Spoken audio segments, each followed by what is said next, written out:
It was the culmination of all my hard work. I managed to win virtually everything there is to win in football there. It's a period in my life that I'll never forget. What he combined was pace and technically very, very skillful.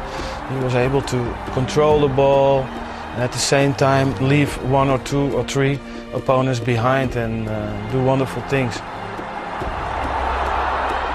It's difficult talking about myself, but I like to dribble with the ball to create chances. I always think of myself as a very creative player.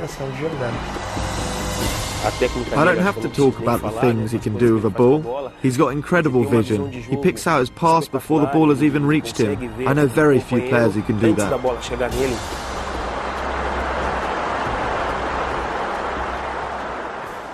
Great player. And if there was one match that encapsulated the genius of Ronaldinho, it came against Real Madrid in November 2005, when he destroyed Barcelona's bitter rivals at their own ground. A month later, naturally, it was Ronaldinho who won Europe's most prestigious individual award. It was a unanimous Ballon d'Or in 2005, and he could well have won another one, but I just don't think he had the discipline. World Player of the Year in 2004 and 5, he then helped Barcelona to a second successive title in 2006. It seemed Ronaldinho had the Midas touch. All the titles were great. The Primera Liga, the Cup, everything I won with Barcelona was significant to me.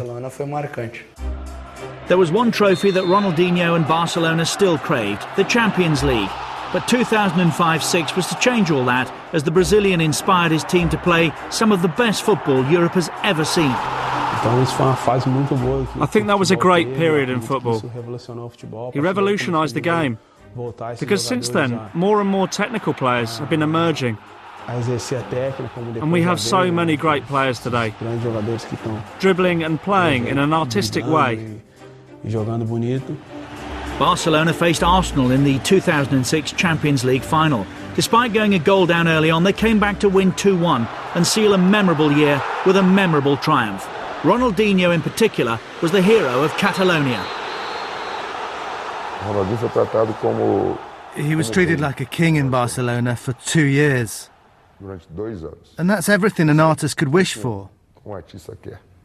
It's like getting on stage and the whole audience is focused on you, singing your songs without even opening your mouth. Every song. That's the best feeling. But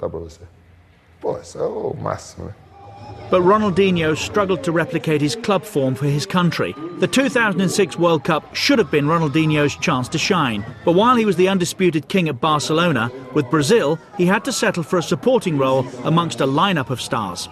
It's different playing in the national team. You have to share the attention with the other players, as it's all the stars playing together. It's much easier being the only star, but when you get together with all the others, you have to have more than just football. And I think that Ronaldinho's attraction is limited just to the football pitch.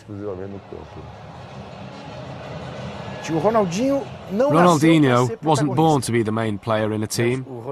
He was born to be an extraordinary teammate. When people wanted to make him the star man, he couldn't cope. Brazil began with 4 wins, but their performances were unconvincing, and Ronaldinho looked a shadow of the player who'd been terrorising European defences all season. What happened in the 2006 World Cup? He should have been the star player. But he looked almost afraid to be playing alongside Ronaldo and Kaká. He wanted to be one of the others. People expected him to lead that team, and he didn't. I don't think he ever will. A 1-0 defeat to France in the quarter-finals ended Brazil's hopes of justifying their status as tournament favourites. Their performance was heavily criticised back in Brazil, and as the man who carried a nation's hopes on his shoulders, Ronaldinho was singled out. That's football. When you win, you get compliments. When you lose, you get criticised.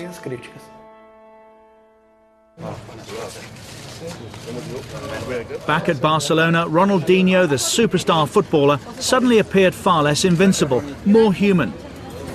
Not for the first time in his career, his levels of desire and motivation were called into question. He was great in the first year, the second too.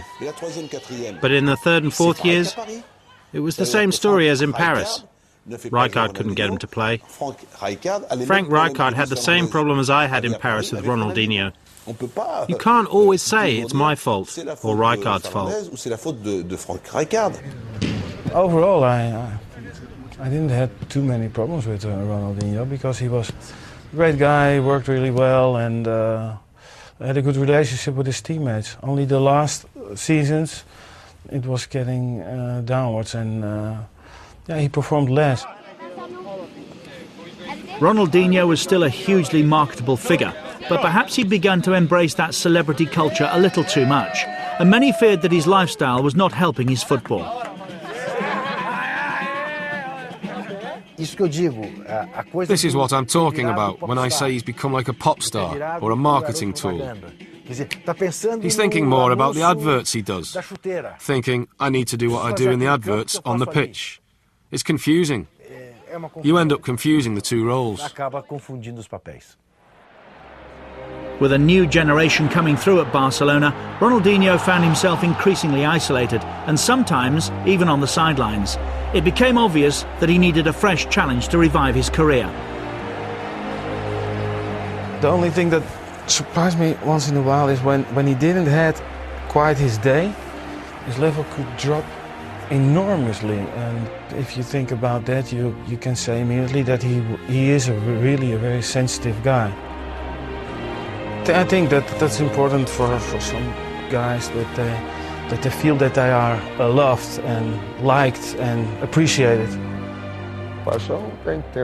The sort of adulation he received doesn't last for very long.